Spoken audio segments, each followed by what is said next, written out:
Recording from our respective locations, I'm Public Affairs Director Matthew Huffman, and this is Momentum, a webcast produced by your coalition connecting advocates across our state. So, it is the month of May, and that means the start of summer vacation for many students and parents in Missouri. It also means the end of legislative session for our Missouri lawmakers. And with me in this episode, I have our Public Policy Director, Jennifer Carter-Dockler, and our CEO, Colleen Coble. Jennifer, Colleen, welcome back. Good to be here. So Jen, you've been on the webcast a few times now, but Colleen, this is the first time that we're having you back since our inaugural episode way back in January 2019, I believe, when we got this kicked off. You're Zoom pro now.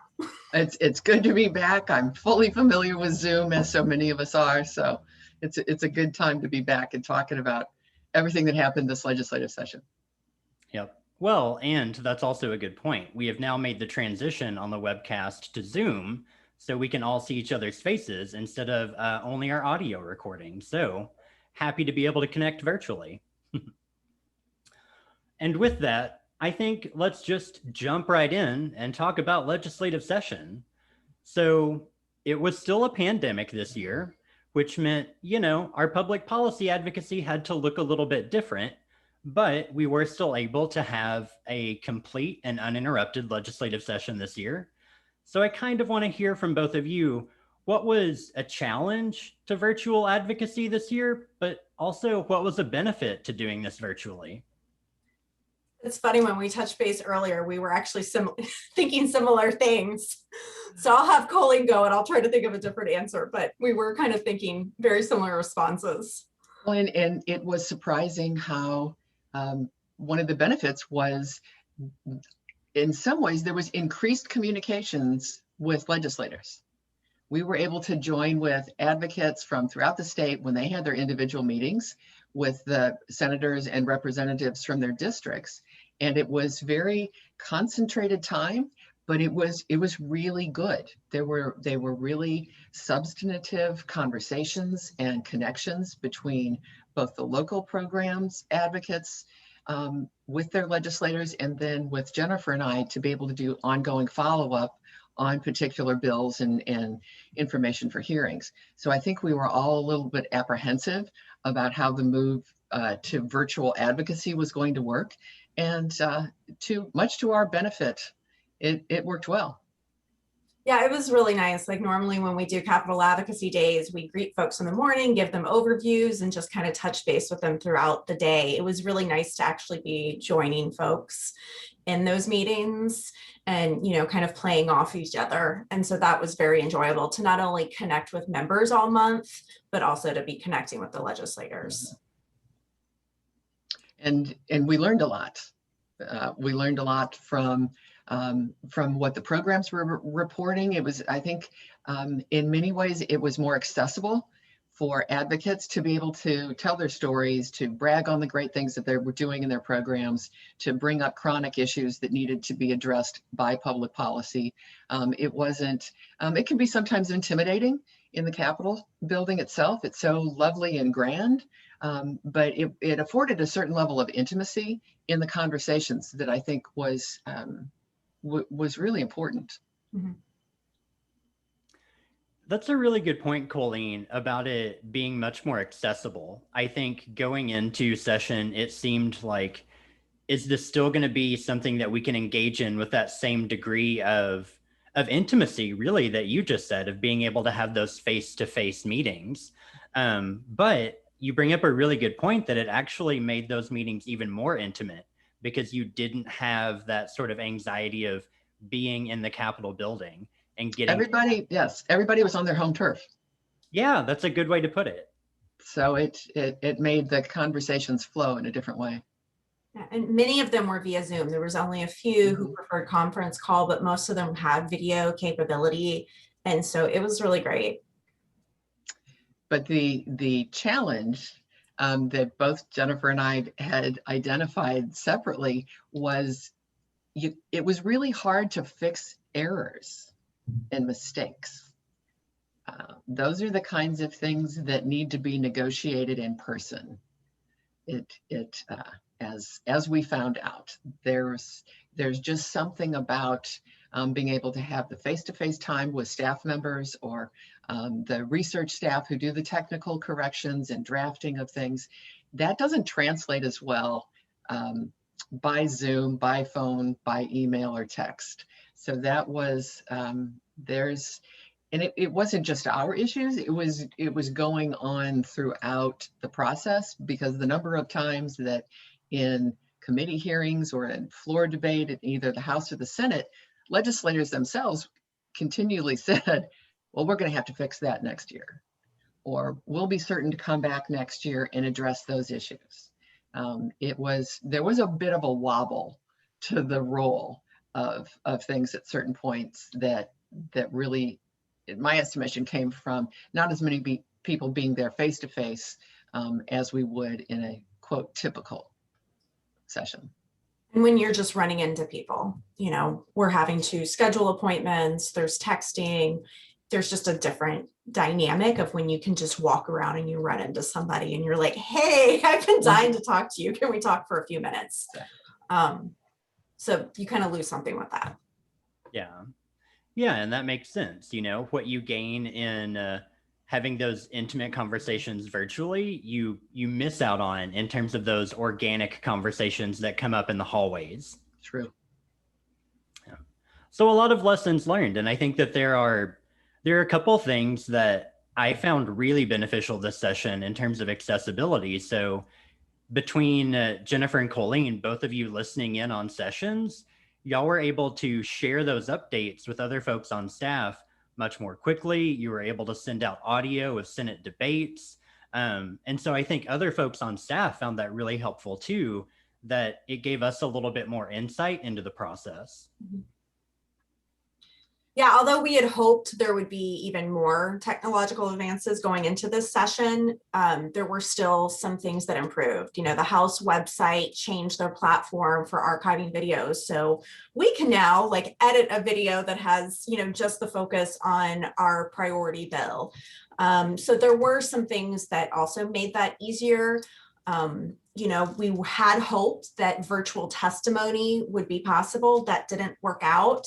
But they did also create an online system to submit your witness forms and your testimony. And that actually made it easy to see who else had submitted testimony via writing that wouldn't have been as accessible before. Mm-hmm. So I had hoped to see some more advancements, but the things that they did do, it was really beneficial.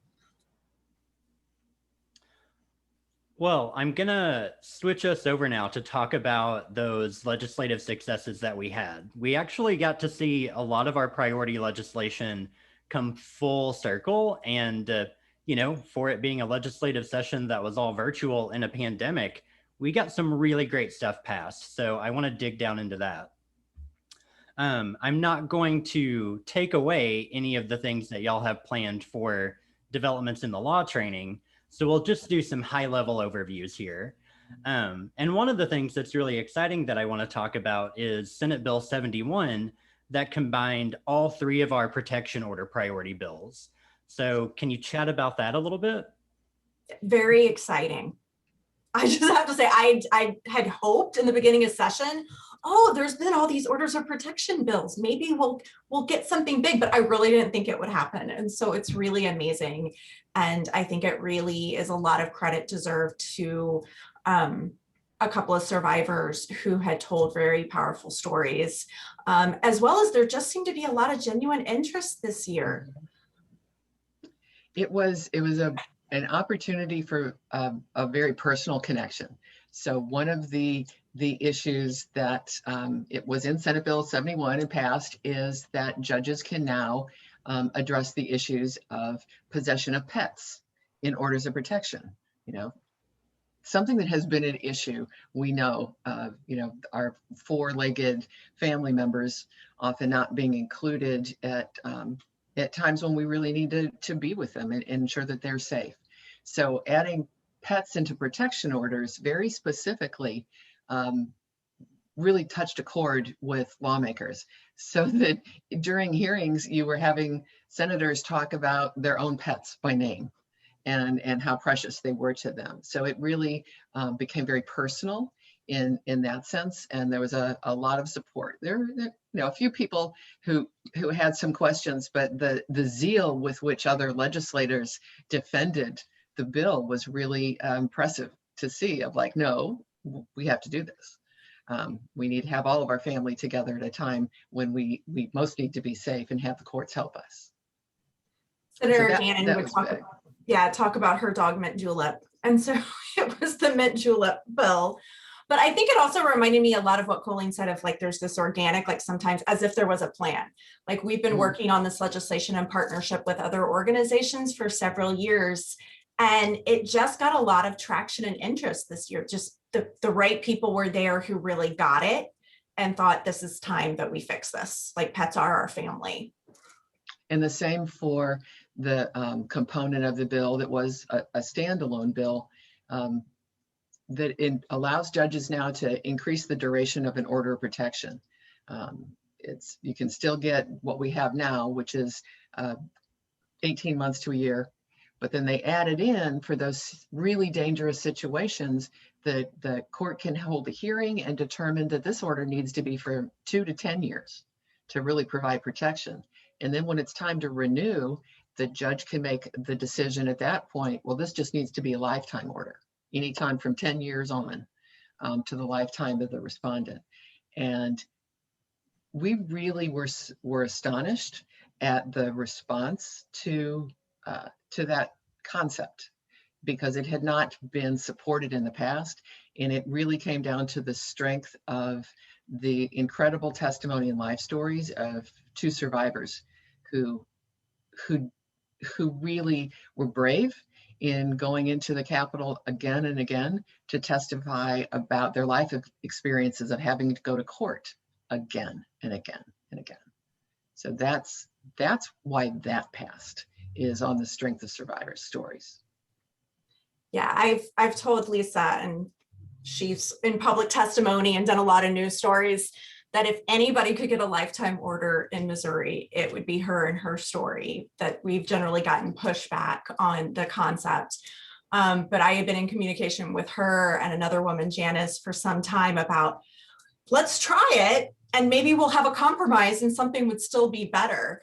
But their stories were so compelling about how scary it is when you have such relentless ex-abusive partners, and they know where to find you because you have to go back to court. And people really seem to get it. And so that was really amazing. And they gave lots of credit. Both Senator Rader and Representative Roberts gave lots of credit to them. Representative Roberts had very earnest interest as being a former police officer and trying to fix the barriers that he saw. Which is why he had also filed the stalking order protection bill that also got included into Senate Bill 71, which changes the definition of stalking only for applying for an order of protection to allow third party, whether it's your mother or GPS. We often know that people stalk going kind of around, well, it's not actually me. So it really better addresses people's lived experience when they're applying for an order of protection. So there's been some really amazing, very genuine legislative interest about wanting to make improvements and make things better. And there was even a component in there in the bill. So we got pets in orders. Orders can be extended to the lifetime of the abuser, and stalking is recognized as something that is aided by third and fourth parties and technology. And then there was also a component in the bill that addresses how data is collected on orders of protection and the relationship of the abuser and the person who's been harmed into the highway patrol system and then into the federal database system. So a lesser provision, but one that will give us more quality information, and also information that can help the enforcement and to keep those who have orders of protection safer. Well, and Jen, something that you said, I kind of want to lift up out of that, which is the lived experience of survivors was such a really important driving factor for all of these order of protection bills. And I think just being able to amplify that and say, now we have policy that matches survivors' lived experience, And the reason that it got across the finish line is because survivors shared that experience. And then lawmakers realized we got to fix it. Mhm. So another really exciting piece of legislation that I know y'all have worked on for several years and actually got across the finish line this year too is unpaid leave from work, which is incredibly exciting. I know that y'all have been working with other partners the last several sessions on it. So talk a bit about that one. That's a bill that we have worked with the National Council of Jewish Women St. Louis section. Been working on this legislation since 2013. And it, in short, would allow victims of domestic violence, sexual assault, other crimes, parents of child victims to take time off of work to address their needs relating to being a victim of crime, to get services, to go to the doctor, go to the hospital, go to court, get whatever level of support services they need. And it's pretty much very specific to those who are working in low wage jobs who don't have paid time off. And they often have to make that horrible decision. Do I get in trouble and possibly lose my job or attend to my needs? And that's a horrific choice to be faced with. So with this bill, it will allow folks to be able to, if your employer has 20 or more employees is the threshold where it starts. You could get up to a week off work. And if there's 50 or more, you could get up to 2 weeks off. There's some provisions in there for notifying your bosses if you have some advance notice, but it provides in law that you shouldn't lose your job because you were fired because you took a day and you took time to address the needs you had as a victim of crime. Yeah, I think that is such a really, really important piece of legislation to help survivors and their families. And I think just considering that, along with the orders of protection bills, there's so many more supports for survivors and their families as a result of this session. And that was a piece of legislation that wasn't just opposed, it was fiercely opposed. And so a lot of credit goes to Senator Jill Shoup, who just kept working on it, and her predecessor, Senator Gina Walsh, who's no longer in the legislature. But those earlier years of trying to get that bill through committee hearings wasn't an easy process, and that persistence, yet again, it shows that persistence will win in the end. So it was a really big deal to get that piece of legislation added into a much larger bill. And obviously there's some compromise pieces that we'll talk about in the developments in the new law, but it was a big deal that the Chamber of Commerce no longer testified in opposition to it. They stayed neutral. They worked on what were their biggest concerns in it. How could we find some compromise? I mean, and that is the art of legislation, is what's your line that you can't compromise on, and where, okay, this is still going to be better than what we've currently got. And maybe we'll try to work on it again in a few years. But it's a huge success that nobody testified against it this year, and that we're just waiting to see if the governor signs it. Well, a few other things that are awaiting the governor's signature. We had a tax credit bill that was also very exciting and is going to have a really big impact for member agencies. And it was the third bill signed by the governor this session. So it has already been signed into law, but it just hasn't taken effect yet. Thank you for that clarification, Jennifer. Yes, already signed into law there, but still awaiting it to actually go into effect. Well, two others that I want us to quickly highlight. We also had a bill criminalizing sexual misconduct by police officers. So can y'all talk a bit about how that kind of came to be? That was part of a collaborative legislative effort between Senator Tony Luetkemeyer, a Republican out of Parkville area in Western Missouri, and Senator Brian Williams of St. Louis City and County.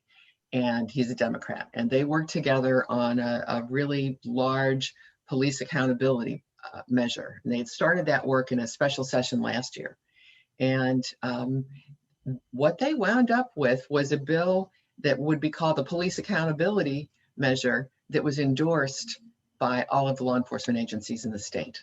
So it was no small lift. And it was something that those two senators from opposing parties really worked and led together, which has unfortunately become more rare in the Missouri General Assembly. And it had really far-reaching good provisions by the time it was finally passed towards the end of the session. But the component about making a new criminal offense of sexual conduct while on public duty, that had been there from the outset. And that is for a law enforcement officer, a jailer, a corrections official to have any kind of sexual contact with somebody that they are detaining is an offense, a criminal offense. I just have to say that is not a planned sound effect. About to ask, who's got the siren in the background? I planned that. There you go. Well done. I would love to go back to the tax credit for just a minute and kind of talk about it, because it's something really to celebrate. It had been filed for the first time last year and made it close to the finish line and just didn't, because we missed so much time last year with COVID. But credit to Representative Hannah Kelly and Senator Koenig, who worked on it. It allows rape crisis centers for the first time in Missouri to be eligible for a tax credit. And starting July 1st, 2022, there will no longer be a $2 million cap on that. It does a few other things as well, but that's going to greatly benefit domestic and sexual violence programs across the state. And, you know, we went in being told multiple times during our virtual advocacy visits, you know, the House is not going to pass no cap. Like, what's your compromise number? And they did. And it was a great example of partnership, working with another organization that was also included as part of these benevolent tax credits, to see what we can accomplish together. So the other that was pretty astounding in there, and the cap is right now, you can only, for domestic violence shelters, they can only divvy up $2 million worth of tax credits in a year among all of the shelters. This will then change that to, if you got donors who want a tax credit, sky's the limit. There's no cap on that per year. But the other thing that happened, which was fairly astounding, was now donors will get a 70% tax credit from the current 50%.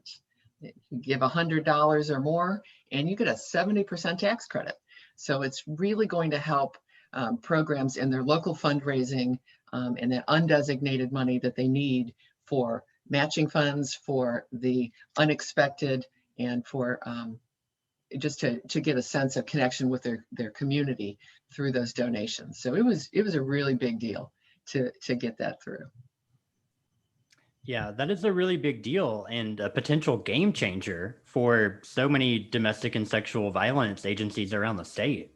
And a great point, Colleen. It does really give you that ability to create that community connection and really show, when you give to your local program, here's all the great life-saving, life-changing services that we provide back to the community. Exactly. Well, the last thing that I want to make sure we have a few minutes to touch on is that the legislature appropriated $6 million toward telehealth services, which is also incredibly exciting. I know that was to build upon some successes from a previous legislative session that really kind of got the telehealth system passed. So can y'all talk a bit about what exactly this $6 million is intended to do?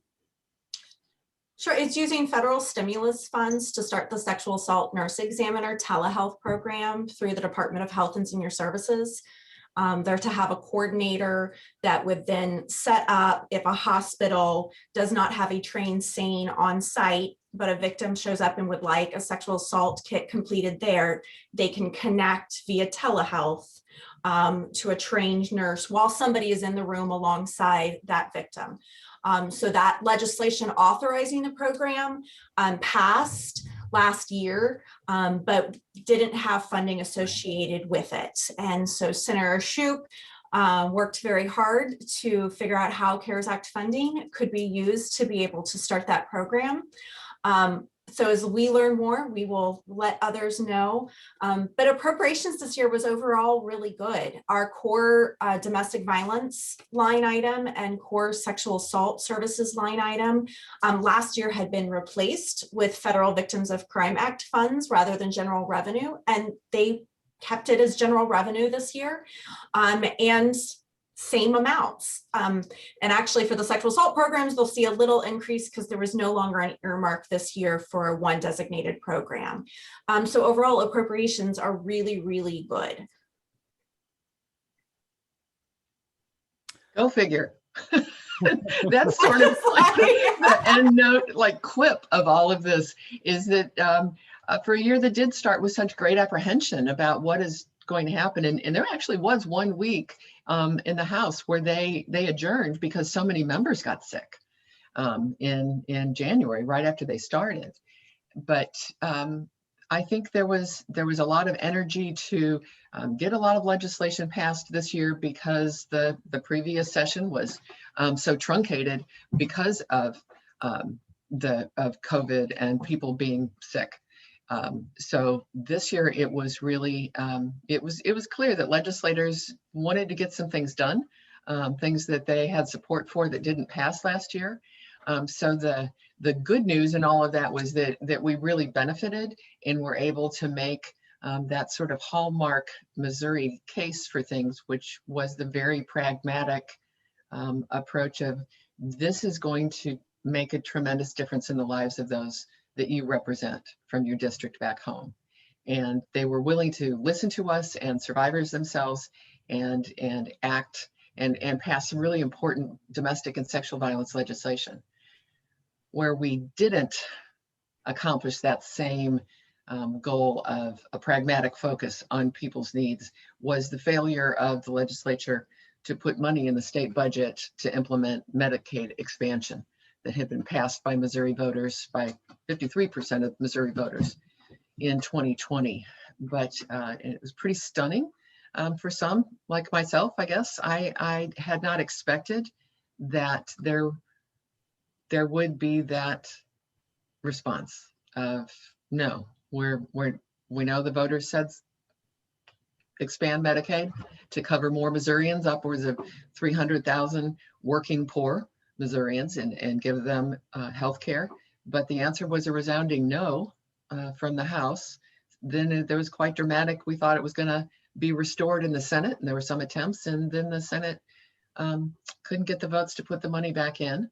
And then it went on to in the process to the governor, who said that he was asking in his budget for Medicaid expansion to be funded.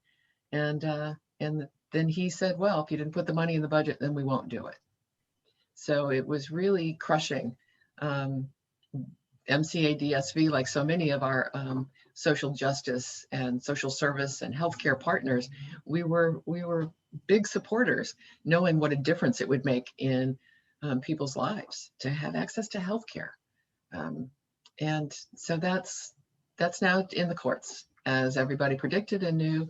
So we'll stay tuned on that, because nobody really knows the outcome yet and how this is going to go. But it was a real disappointment, and it really frayed a lot of the relationships towards the end of the session among legislators.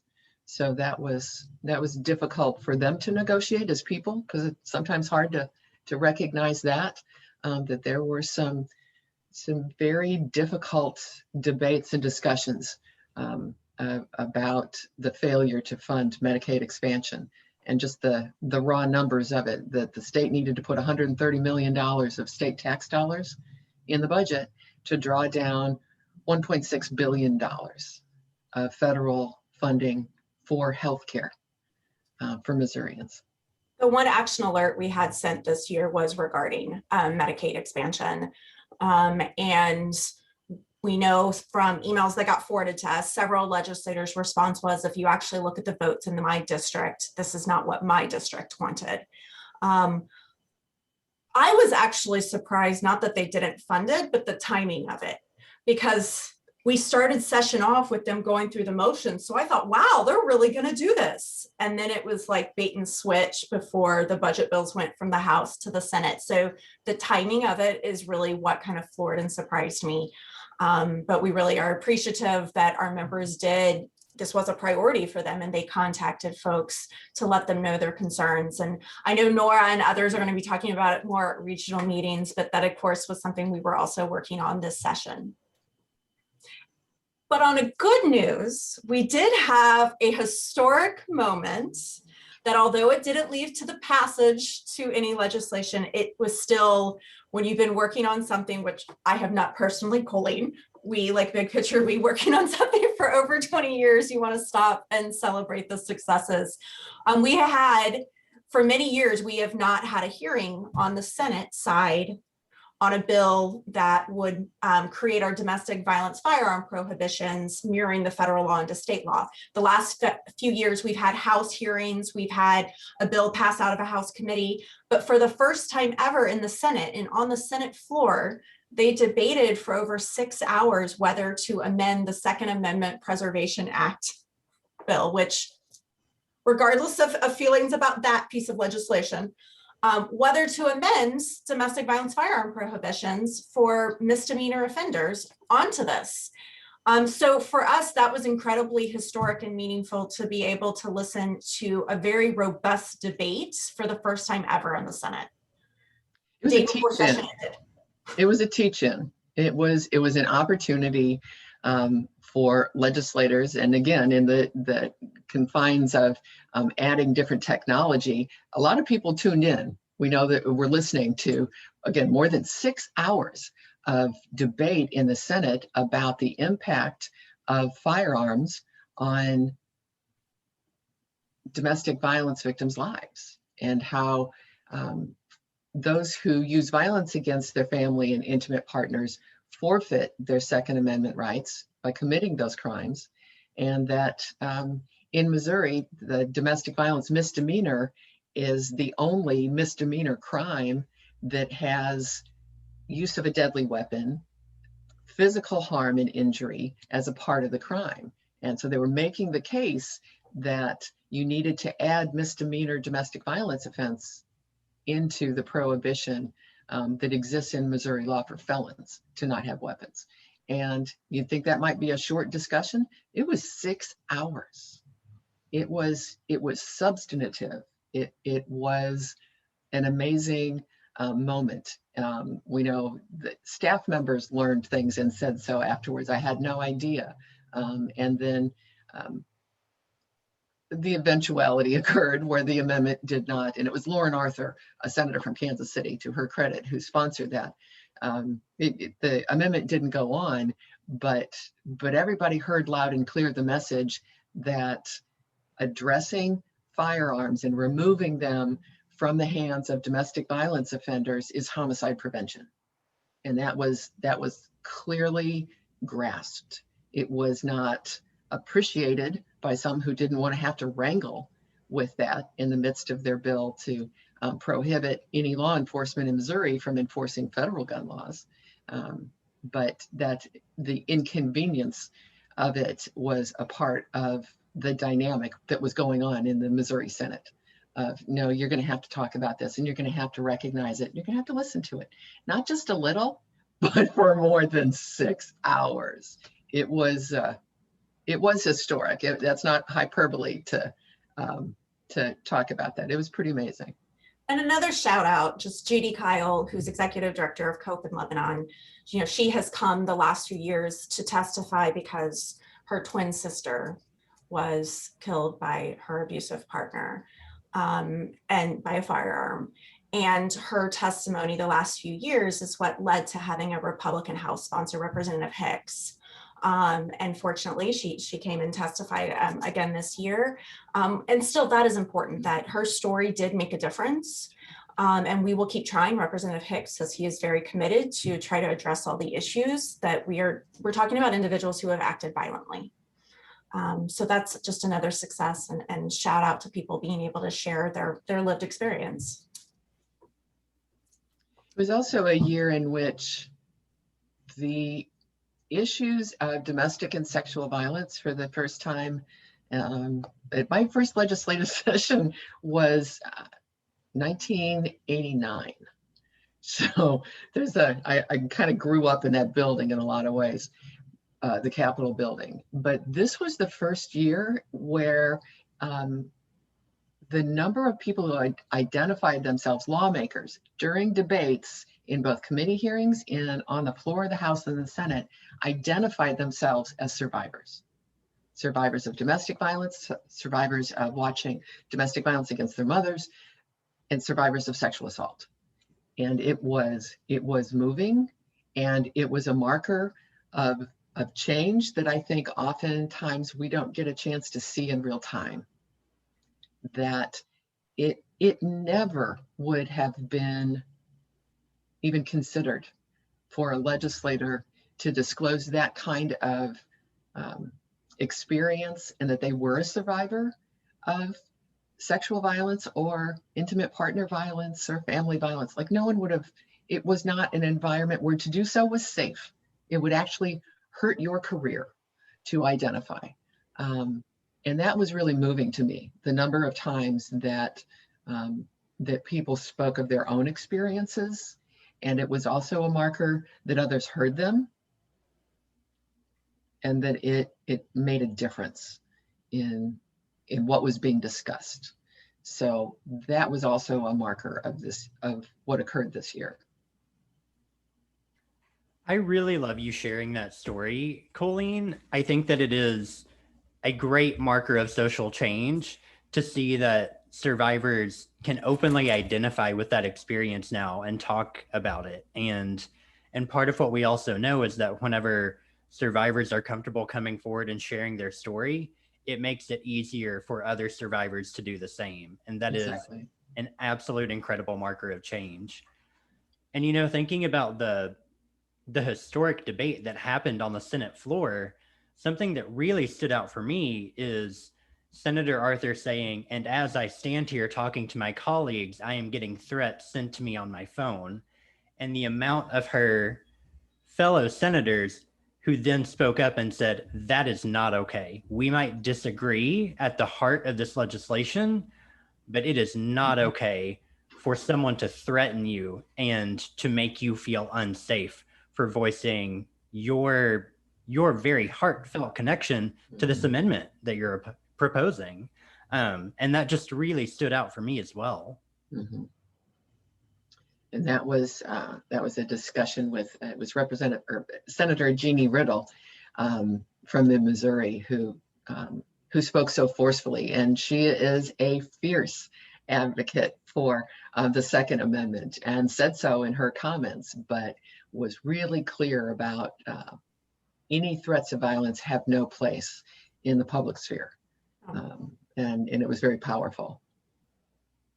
Both in that testimony, and then there was also a news article of Senator Rowden had also been receiving threats. He's the majority floor leader. And so just this idea of somebody, you know, expressing how they think to move legislation forward means we can just threaten you. So I think it was multiple individuals that prompted it, but it was a very clear message of that's not okay. We can debate, like that's what we're here for. Mm-hmm. We can debate. Mm-hmm. Well, more to come, certainly, as the summer progresses and y'all do your developments in the law training as we release the new Missouri law publication. And, you know, Jennifer and Colleen, as you mentioned, we have more to come with Medicaid expansion going through the courts now as well. And we'll have both Nora and Tavana doing regional meetings this summer on what to expect out of that. So, you know, even though the legislative session has technically come to a close, we can still have some special sessions called, and we still have more work to do in terms of implementation now. So now that we've done that state level overview, I also want to give a couple minutes to talk about some federal priorities. So next month, y'all will be attending the National Network to End Domestic Violence Advocacy Days. Those will also be virtual this year. But I want to spend a few minutes talking about what's on the agenda for those meetings that you have with our Missouri delegation in DC? Well, we'll get more details when we have the actual training with them, but I'm assuming it'll be our similar trifecta. We'll be talking about Victims of Crime Act, Violence Against Women Act, and the Family Violence Prevention and Services Act. The Victims of Crime Act, we've been working on a legislative fix so that deferred prosecution funds would go from the general treasury to the crime victims fund, so that it makes sure that it is sustainable over time. It passed the House earlier in session. All of the Missouri congressional members voted for it. We are now waiting on Senate action. Senator Blunt is a co-sponsor of it. So we'll continue to work on pushing that, but there's been really good support. And of course, Congresswoman Wagner has been a great lead in the House on that. Trying to get the Violence Against Women Act reauthorized. It passed the House. We're waiting for Senate negotiations. Family Violence Prevention and Services Act is up for reauthorization. And of course, we'll be working on the ongoing appropriations process and kind of what our asks are at the federal level.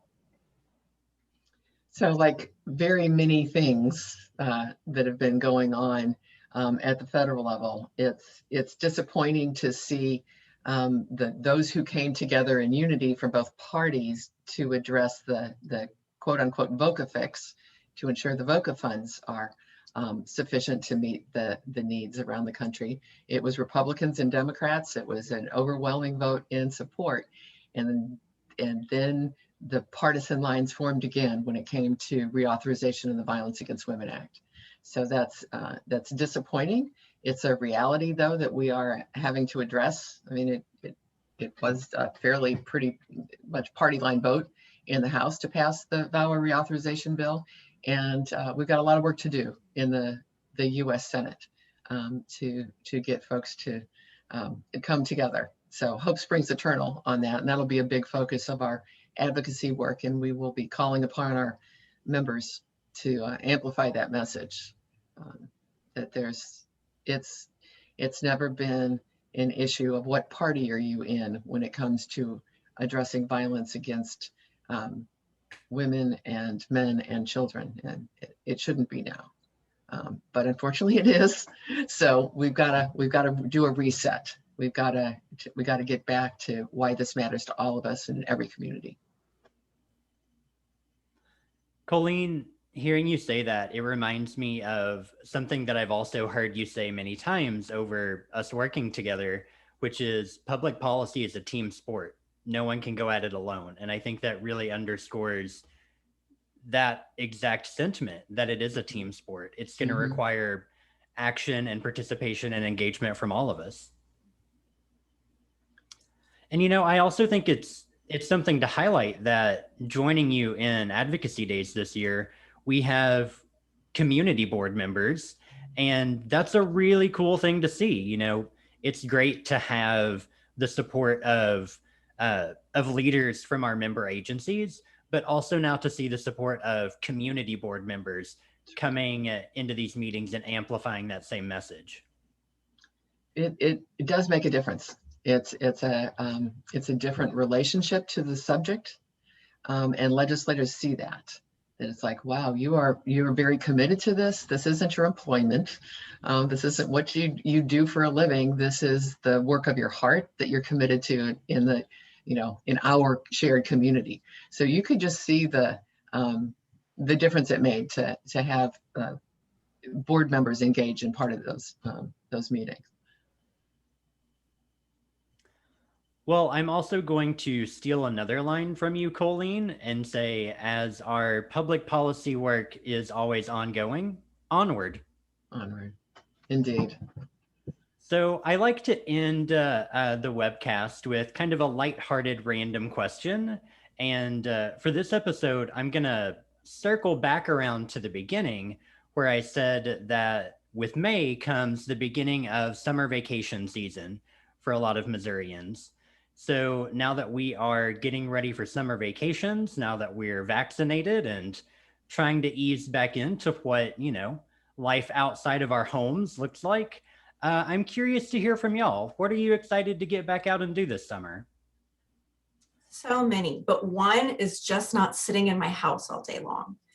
Like I really missed the last few weeks of session, getting some steps in the building versus like I was having horrible back pain because I was just like glued to my laptop. So I'm just like, I just want to feel free to like get up and walk around and like not feel so stuck at home. So Matthew did tip us off to this question beforehand, and I'm going to stick with my honest answer and say, yes, this probably means I'm a very shallow person, but I haven't been inside of a TJ Maxx or a Marshalls in a year and a half. And I think that will be really fun. You are known for being well dressed. That's true. Well, it makes you memorable. It's back with my people. I think that'll be really good. Yes, you are certainly known for being well-dressed, Colleen. And I think that after more than a year of being in the house, you're due for some retail therapy.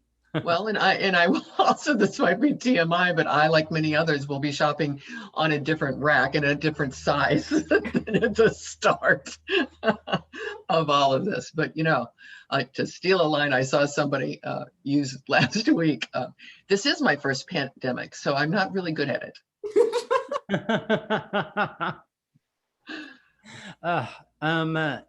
I don't think that there is any better line to end this episode on. That was fantastic. I'm very much looking forward to getting back out and sitting on a patio and drinking a nice cold beer. So on that note, I'm going to say cheers and a big thanks to you both for joining me on this episode. Thank you. Anytime. All righty. Bye. Bye.